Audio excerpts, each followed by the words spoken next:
Bienvenue à votre émission, bienvenue à la Tribune de Vérité. Roland Sombo, heureux de vous recevoir pour cet autre numéro de Point d'accord. Shalom chez vous et que Point d'accord commence.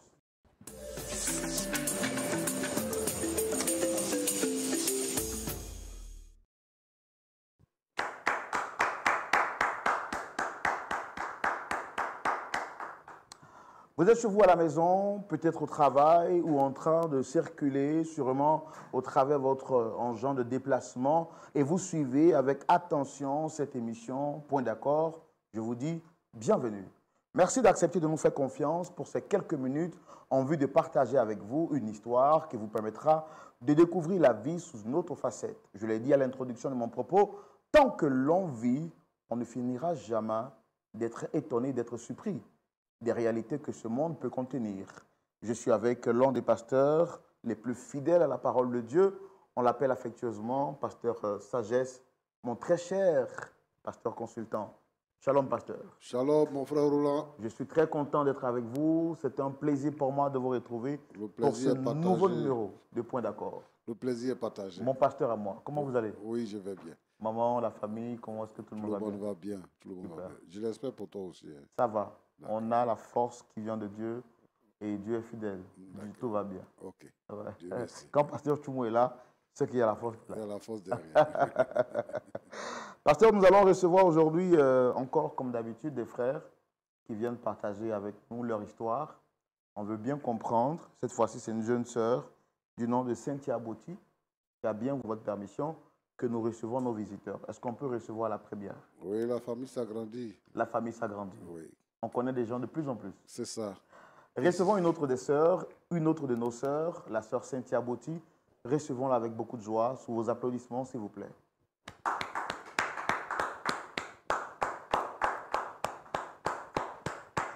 Des ovations bien nourries pour recevoir notre sœur. Shalom, installez-vous. Soyez les bienvenus. Merci, frère. Vous pouvez rapprocher un peu le micro de la bouche. D'accord. Vous m'avez l'air d'être beaucoup respectueuse. Oui, Je vous ai vu vous incliner en saluant. Pas besoin de le faire. Ici, on est en famille. Donc, je respecte votre respect, mais bon, sentez-vous libre. Ça va bien? ça va, frère. Merci d'être là. Vous êtes Cynthia Boti, d'autres trucs ou d'autres éléments à dire pour votre présentation?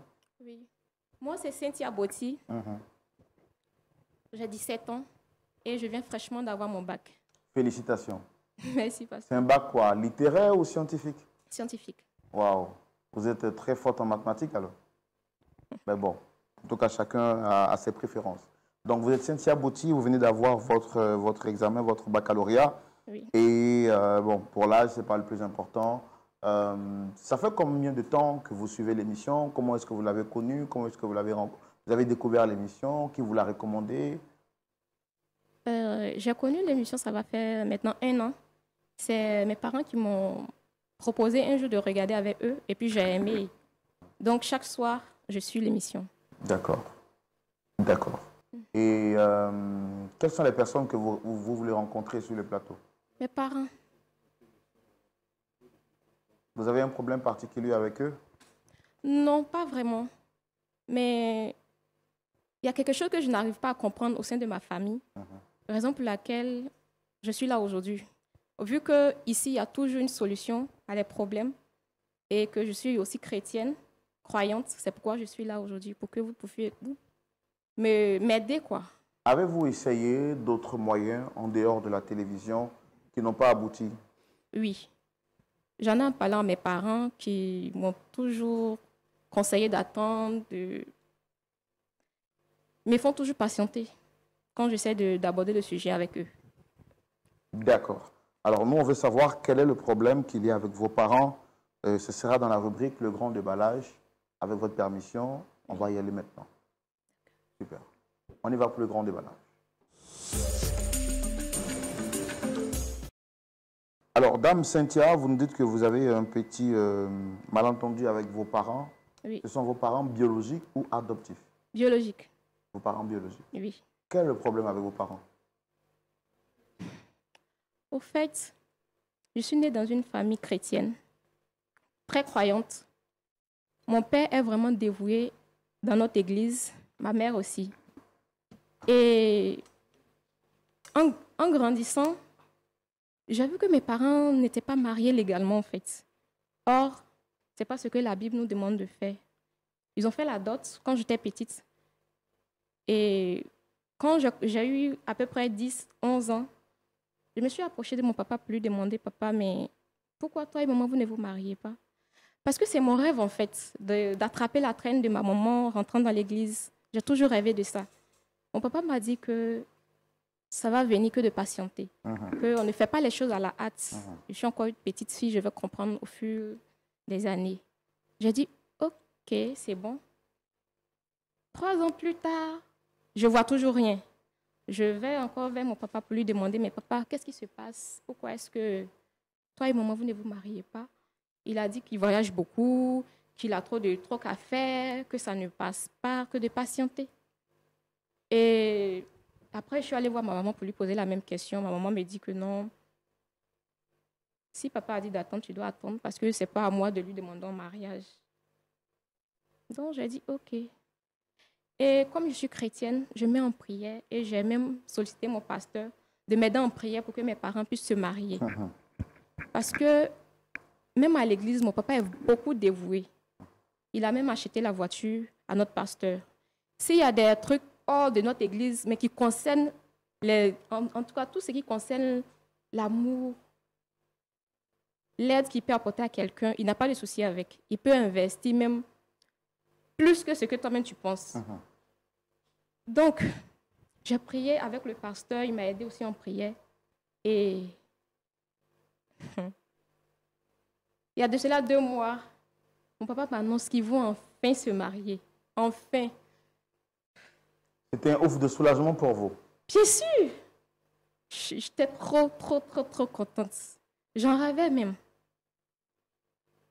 Et donc, on a commencé à faire les préparatifs du mariage.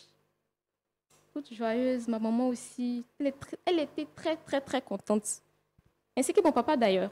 On a même annoncé à l'église que mon papa se marie dans quelques mois. Tout le monde était heureux et tout.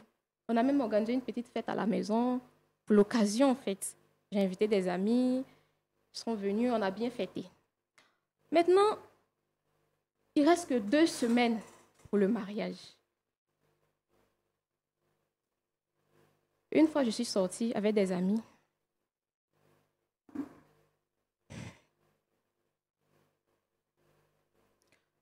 Au retour, je trouve maman en train de pleurer. Papa aussi ne tient pas en place.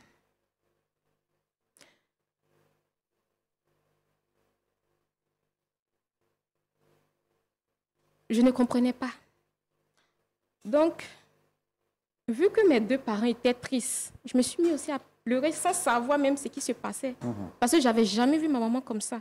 C'est vrai que de temps en temps, elle pleurait quand on revenait des mariages. Souvent, à l'église, quand on revient des mariages, elle pleure. Je sens que ça ne va pas. Je lui pose la question, elle dit non, ça ne te regarde pas, tu es encore petite. C'est pas tout, c'est pas toutes les choses, tu dois poser la question dedans. Donc, j'ai dit, OK. Donc là, mon papa me fait comprendre que il reporte le mariage. Ou carrément même que ça n'aura plus lieu. À 2 semaines du mariage. À 2 semaines du mariage. Pendant ce temps qu'ils ont déjà fait 15 ans. Essaye de parler un peu plus fort. 15 ans de vie commune. Je ne sais pas pourquoi il a pris cette décision.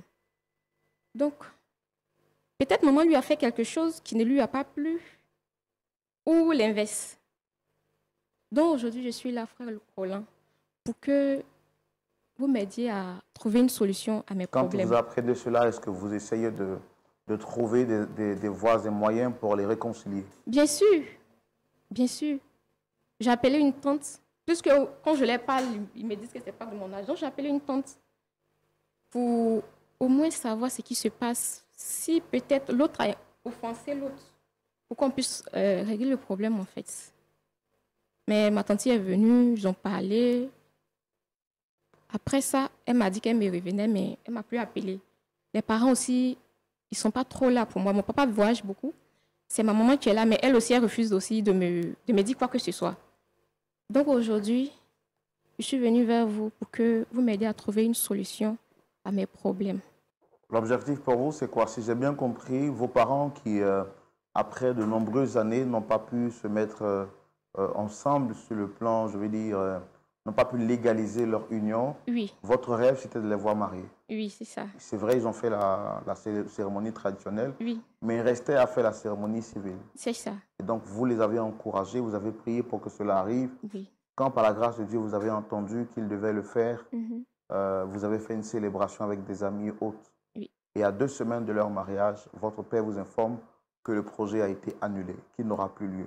C'est ça. Alors, vous avez tenté de pouvoir les réconcilier, de comprendre quelle est la réelle motivation qui les emmène tout de suite à changer ce projet qui était à 2 semaines de se réaliser.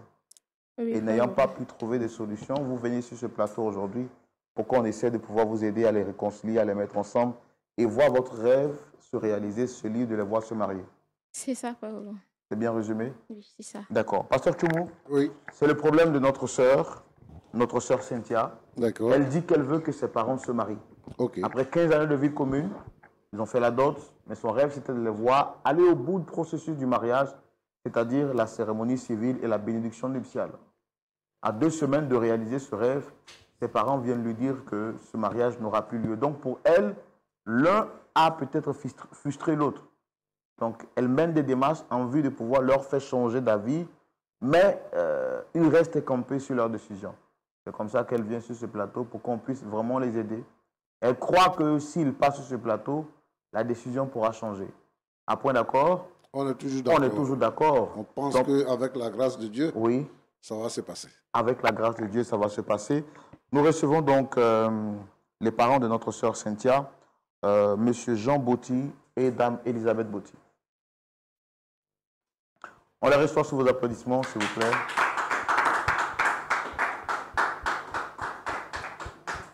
Shalom, installez-vous. Shalom, frère Roland. Vous allez bien? Oui, très bien. Soyez les bienvenus. Merci, Merci, frère frère Roland. Monsieur Jean Botti, Oui. vous avez une barbe bien blanche. Ah oui. J'aime bien ça, en fait. Merci. Une merci. barbe grisonnante. Ah oui. Merci d'être là. Madame Botti, ça va bien? Roland. Oui, ça va très bien, frère Roland. Bon. Dame Elisabeth, ce que vous m'avez dit. Et Oui, monsieur, c'est monsieur ça. Jean Botti. Monsieur Jean Bouty, c'est ça. Voilà. Oui. Alors, je suis Roland Sambo, présentateur de l'émission. Vous avez le pasteur Jean-Yves Tchoumou qui est là. Oui. On n'est pas seul sur ce plateau. Vous pouvez remarquer la présence d'une quatrième. Je voudrais vous demander d'abord, vous, est-ce que vous la reconnaissez? Oui, je la reconnais très bien. C'est ma fille adorée. Votre fille, comment? Adorée. Puisqu'elle est l'unique fille qu'on a eue. Ok. C'est notre unique enfant. D'accord, Voilà. d'accord, super. Madame, vous Oui, oui, comme il a dit là, c'est notre fille. Notre fille qu'on aime de tout notre cœur. D'accord. Alors, elle a souhaité vous rencontrer. Comme vous êtes là, Oui. il y a un dicton qui dit que lorsque la tête est là, le genou ne porte pas le chapeau. Oui. Ok. On va lui laisser vous faire comprendre ce pourquoi elle vous a fait venir ici. OK. Et puis ensuite, on verra comment est-ce qu'on peut trouver une solution, Il n'y a pas de un problème. point d'accord. Il n'y a pas de problème. L'émission a pour objectif de réconcilier les personnes. Donc, on va lui laisser la parole. Allez-y, madame. Papa, Oui. Ma fille? maman, Oui, mon cœur. si je vous ai convoqué ici aujourd'hui, ce n'est pas pour vous mettre mal à l'aise ou bien vous exposer. Je vous aime de tout mon cœur. Je veux le meilleur pour vous. Oui. J'ai toujours rêvé de votre mariage, vous savez. Il y a de cela 2 mois, papa, tu m'avais dit que tu allais faire le mariage avec maman. C'est J'étais juste. très, très, très, très heureuse. J'en ai parlé à tout le monde, toutes mes connaissances. Parce qu'il y a longtemps même que je vous demande ça. Ça fait près de 15 ans que vous êtes ensemble. Je vois que vous vous aimez. Papa, tu t'es investi vraiment dans l'église. Quand il s'agit de faire quelque chose, tu es le premier. Quand il s'agit de faire des dons à l'orphelinat, tu es le premier. Maman aussi, pareil. Mais il y a quelque chose qui me chagrine, en fait. Vous n'êtes pas mariés légalement. La Bible dit l'homme quittera son père et sa mère et s'attachera à une seule femme. Les deux formeront une seule chair. Mais là, vous n'êtes pas encore mariés. Il y a de cela 2 mois, tu avais dit que c'est bon, vous allez vous marier maintenant. Et il reste seulement que 2 semaines pour votre mariage, pour le grand jour dont j'ai toujours rêvé. Tu m'annonces encore que non, c'est pas possible. Vous ne pouvez pas vous marier. Moi, je ne comprends plus rien dans cette histoire. Si vous ne vous aimez plus, pourquoi est-ce que vous ne vous aimez plus? Dites-moi pour qu'on puisse arranger. Ou si maman t'a fait quelque chose, tu me dis, papa. Oui, ma fille, je t'écoute. On est beaucoup proches. Oui. Donc, au départ, il n'y avait pas de secret entre nous. On faisait notre petit magouille, maman elle n'est même pas au courant de quelque chose. On fait, on finit, c'est que si on est là, on a notre petit secret. Mais à propos du mariage, tu veux rien me dire. Oh, je connais toute ta vie, mais à propos du mariage, tu veux rien me dire, je ne comprends pas. Donc, je vous ai invité ici aujourd'hui pour comprendre en fait. Si c'est pour vous demander pardon aussi, arranger, parce que je veux vous voir ensemble en fait. Mes amis ont leurs parents mariés, ils vivent ensemble, ils sont heureux. Ils font les voyages ensemble. Moi aussi, je rêve de ça. Et puis en plus, vous m'avez éduqué selon la parole de Dieu. C'est juste. C'est juste. Donc c'est pourquoi je suis là aujourd'hui, papa.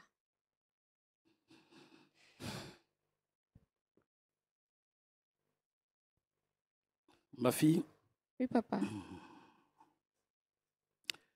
C'est dur, mais il faut que je parle.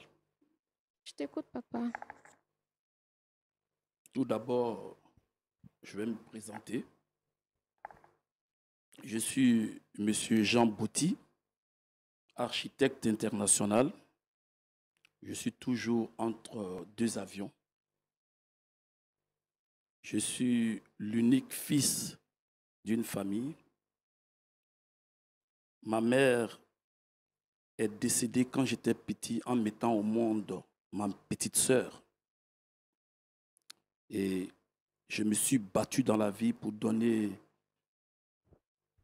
de l'aisance à mon père qui est resté, pour l'enlever de la pauvreté et faire bénéficier aussi tous ceux qui sont autour de moi, parce que ma mère n'a pas eu la chance de bénéficier de ce que j'ai eu après. Mais l'histoire que je vais vous raconter ce soir est une histoire que j'étais en train de chercher à oublier.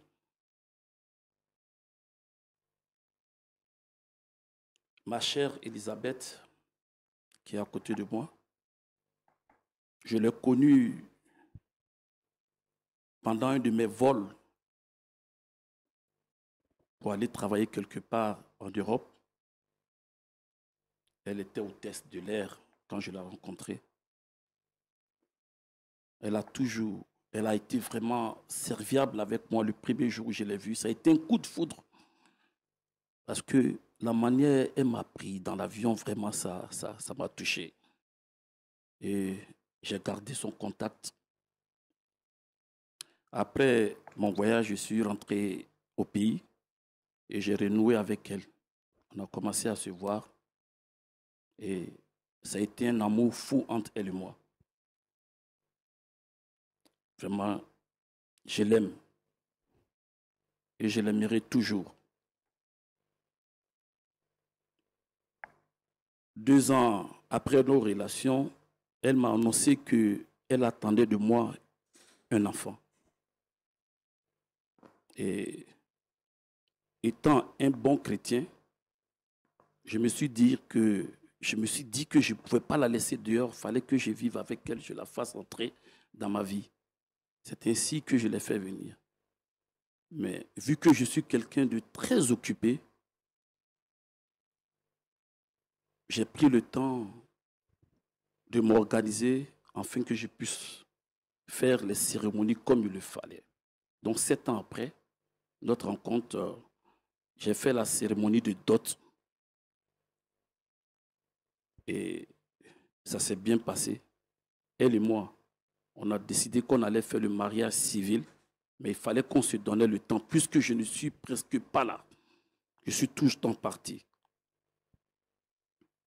Et vu l'insistance de ma fille, qui à tout moment me rappelait que le plus gros cadeau que je pouvais lui faire, c'était d'épouser sa mère, de prendre sa mère dans un mariage civil. J'ai été touché et sa mère et moi, on a décidé de faire le mariage. Quand je rencontrais la mère de ma fille, Elisabeth, je l'ai connue avec sa tante. Je n'ai connu autre parent. Je n'ai pas connu autre parent, c'est sa tante seule que j'ai connue. Et malheureusement, quelques années plus tard, sa tante est décédée. Et quand elle est décédée, elle est restée avec son oncle. C'est avec son oncle que j'ai entamé les démarches de la dot. On a organisé la dot, une cérémonie qui s'est très bien passée. Et c'est avec lui maintenant que j'ai décidé de faire les démarches pour le mariage civil. On a entamé les démarches, mais je me suis rendu compte que, à part l'oncle, il n'y avait pas d'autres parents. Et quand je demandais à l'oncle où sont les autres parents, il dit non, vu que vous êtes restés longtemps ensemble, lui, il souhaiterait qu'on fasse ce mariage dans l'intimité, un mariage à quatre, sans que d'autres parents ne soient impliqués. Mais j'ai dit non. Moi, je suis quelqu'un qui a une forte présence à l'église, qui a une forte présence dans la communauté. Mais pourquoi, à moi, mon mariage, quelqu'un qui fait tant socialement, je dois rester à l'écart des autres parents? Ça a commencé à travailler ma tête. J'ai commencé à faire mes investigations, à chercher. Et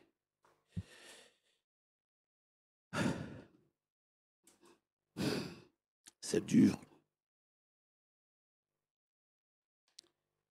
Ma fille, c'est dur.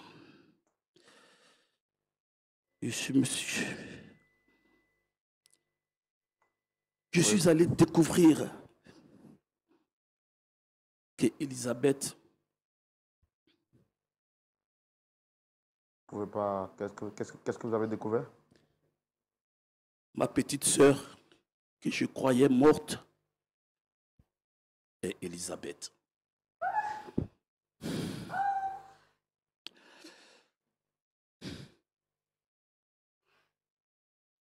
Calme-toi, ma fille. Calme-toi. 15 ans, 17 ans de vie commune. Papa, tu dis quoi? Ma fille, c'est dur à accepter, mais c'est une réalité. Ta mère est ma sœur biologique.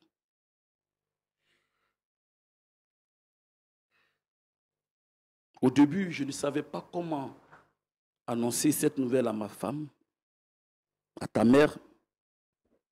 J'ai eu recours à des gens. Et vraiment, c'est dur.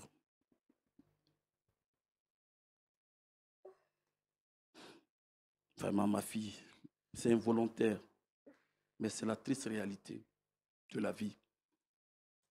Ta mère est bel et bien ma sœur biologique. Et étant un bon chrétien, je ne peux pas marier ma sœur, ça sera de l'inceste.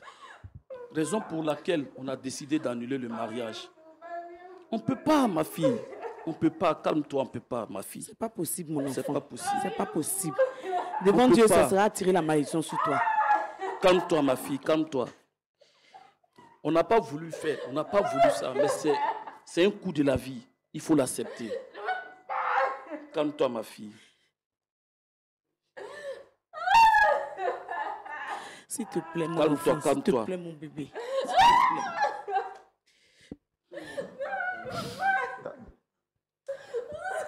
Calmez-vous, s'il vous plaît.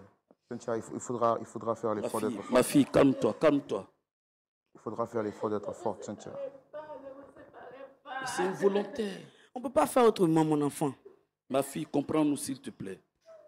Comprends-nous. Papa, même ceux qui tuent là, Dieu pardonne. Même ceux qui tuent là, Dieu Non, pardonne. mais Depuis, on ne le fais ça, savait ça pas. sera attirer la On ne le malédiction savait sur ta pas. vie. Aujourd'hui, si on le fait, c'est de l'inceste. Tu S'il te connais ma plaît, foi comprends-nous, religieuse. Tu connais comprends-nous, ma s'il foi te plaît. religieuse. Comprends-nous, s'il te plaît. Calme-toi, ma fille, Calme-toi. calme-toi. D'accord. Et accepte. Cynthia, il faudra faire l'effort de vous rasseoir, s'il vous plaît. Je comprends que le choc soit énorme, soit fort pour vous.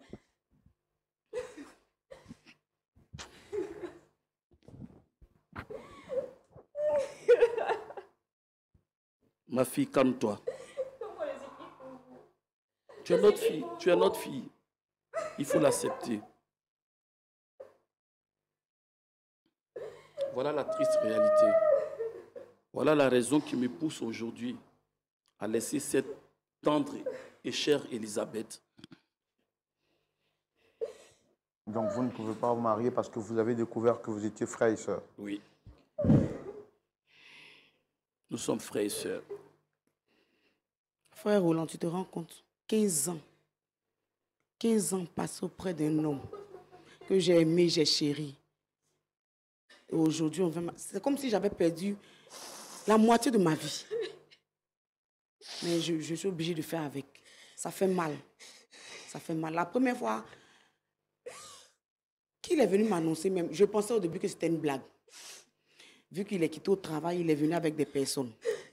Donc quand il est venu, j'étais assise dans le canapé, je regardais la télévision.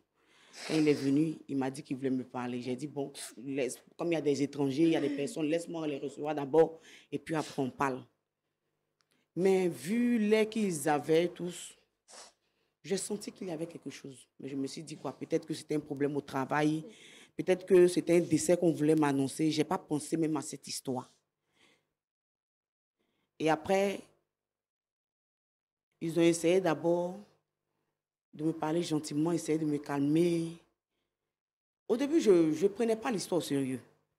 Quand ils m'ont annoncé, j'ai commencé à rire. J'ai ri bêtement même, parce que je ne prenais pas l'histoire au sérieux. Et c'est quand mon oncle a pris son air sérieux que j'ai vu vraiment que c'était du sérieux. Mais j'étais dévastée. J'ai fait 2 jours dehors sans rentrer à la maison. 2 jours, je marchais comme ça dans la rue. Je pleurais, je marchais comme ça. Je marchais. C'est vrai que j'ai ma communauté, mais je ne suis pas partie directement chez moi. Je suis rentrée dans une église. Je me suis couchée à même le sol. En tout cas, je me suis vidée. J'ai pleuré, jusqu'à ce que je sois consolée. Le Saint-Esprit puisse me consoler, parce que moi-même, je ne peux pas me consoler. Et c'est après ça, j'ai accepté, puisque même si je ne veux pas, je suis obligée d'accepter. Donc c'est après ça que j'ai accepté. Et comme elle est encore petite, on ne peut pas venir lui dire ça ouvertement. Raison pour laquelle, quand elle nous a demandé, on a tourné autour du pot, tourné. Au fait, on cherchait un moyen propice pour pouvoir lui dire. On ne voulait pas lui annoncer ça comme ça. On cherchait un moyen propice. Et voilà qu'aujourd'hui, elle nous a convoqués ici. Malheureusement, c'est toute l'histoire qui est là.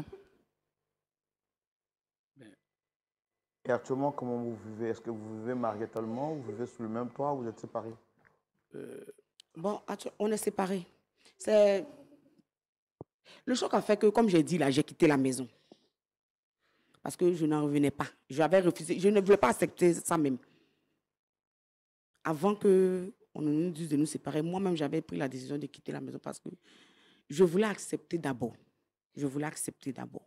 Quels sont vos rapports actuellement? Est-ce que vous vous aimez mutuellement ou c'est juste de l'amour fraternel? Oui, c'est devenu de l'amour fraternel. Bon, moi, sincèrement, je ne peux pas dire ce que je ressens parce que je ne sais pas ce que je ressens actuellement. Donc, je ne peux pas dire ouvertement, je ne l'aime plus, mais c'est de l'amour. Non, je ne sais pas. Puisque je suis encore confuse. Oui, donc je ne peux pas dire sincèrement. Mais j'ai un sentiment au fond de moi, je ressens comme du dégoût. Pas parce qu'il me dégoûte. Mais au fait, quand je pense à tout ce qu'on a fait, quand je m'assois souvent, je pense, il y a des choses, vraiment qui me dépasse. Donc, ça fait qu'actuellement, moi, j'ai décidé de ne pas parler avec lui, pas parce que je lui en veux. Non, mais je veux d'abord me faire à l'idée, accepter d'abord. C'est dur à accepter, mais c'est une triste réalité. Moi, je me sens trahi. Mais la faute à qui? À qui la faute? C'est un destin, c'est arrivé, il faut l'accepter. Papa, D'accord. Voilà. papa, je suis qui pour vous? Calme-toi, ma fille, calme-toi.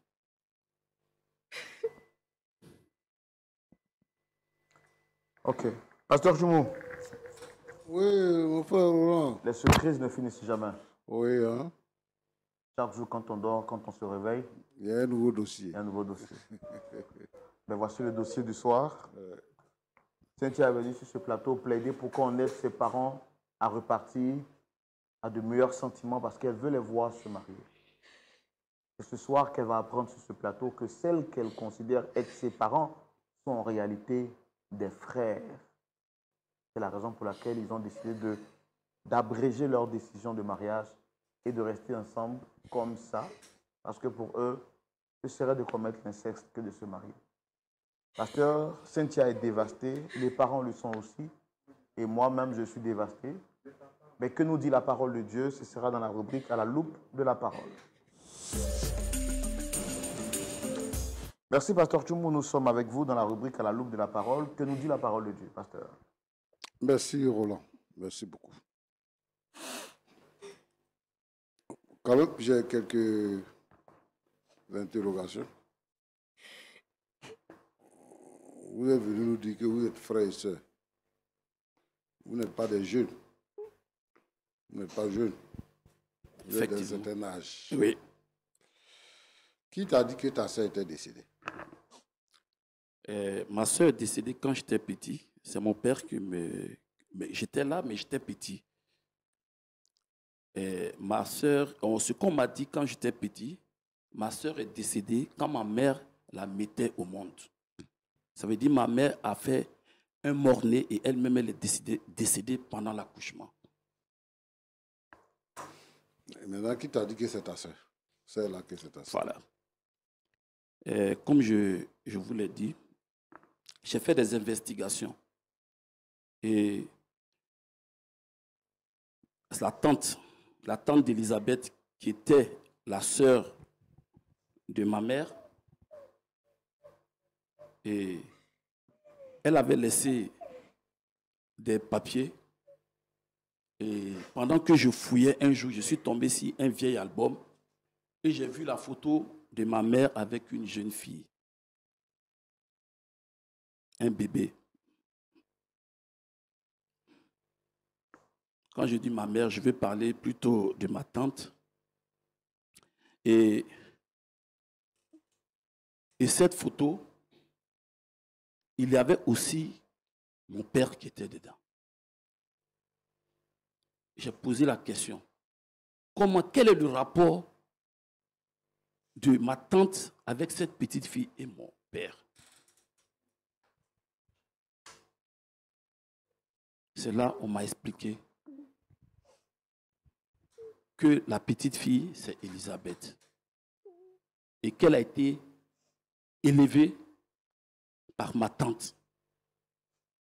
Donc c'est une histoire qu'on me cachait. Bon, je ne sais pas pour quelle cause, mais vraiment c'est dur à comprendre, mais vraiment je ne sais pas ce qui s'est réellement passé. Bon, Roland, Pasteur, ça c'est une équation qui est difficile à résoudre. Hein. Je veux dire quelque chose aux deux d'abord, avant de m'adresser à ma fille là. En fait, c'est bien de connaître la parole de Dieu et d'obéir à la parole de Dieu. Quand on prend des raccourcis, on arrive toujours à des mauvais résultats. Boti a dit qu'il est chrétien. Quand sa fille est venue, elle nous a dit que son père est chrétien et qu'elle a vanté un peu ce que son père fait. la Bible nous recommande, nous les chrétiens, de faire le mariage avant d'avoir des rapports sexuels. C'est pour éviter ce genre de problème. Mais quand on a les rapports sexuels avant, maintenant là, vous avez presque 20 ans ensemble, vous vivez ensemble, près de 20, votre fille a 17 ans. Elle se sent heureuse. Madame aussi se sent vraiment heureuse, épanouie dans son foyer. Et vous venez nous dire que vous êtes frères et sœurs. Bon, en fait, moi, je vais peut-être revenir là-dessus, mais je ne comprends pas. Si maintenant vous acceptez que vous êtes frères et sœurs, là, vous avez fait faire de 20 ans ensemble. Comment vous expliquez ça? Comment vous gérez ça? Et là, c'était involontaire. On n'a pas décidé de faire 20 ans ensemble, sachant que nous étions frères et sœurs. Ça, c'est la force de la vie. C'est arrivé aujourd'hui, la meilleure manière de corriger ça, c'est d'annuler le mariage qu'on avait prévu et de se séparer. C'est tout. Bon, c'est toi qui décides ou bien c'est vous deux qui décidez ça? C'est nous deux qui avons décidé. De commun accord.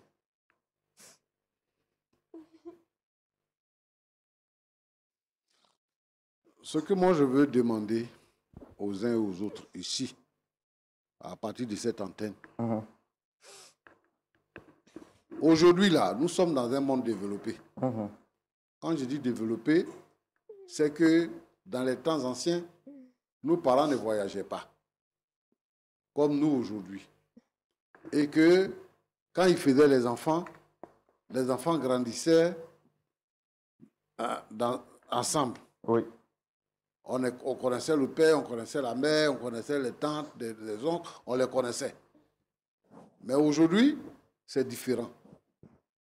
Les gens voyagent. Et ça, ce n'est pas le premier cas que nous rencontrons. Les gens voyagent. Ce qui est salutaire pour nous, les chrétiens, c'est que le Seigneur nous a donné d'avoir certaines attitudes avant d'aller dans le mariage. Les temps de fiançailles sont des temps où on n'a pas de rapport sexuel. Ce sont ces temps-là qu'on prend pour s'étudier, pour se connaître vraiment.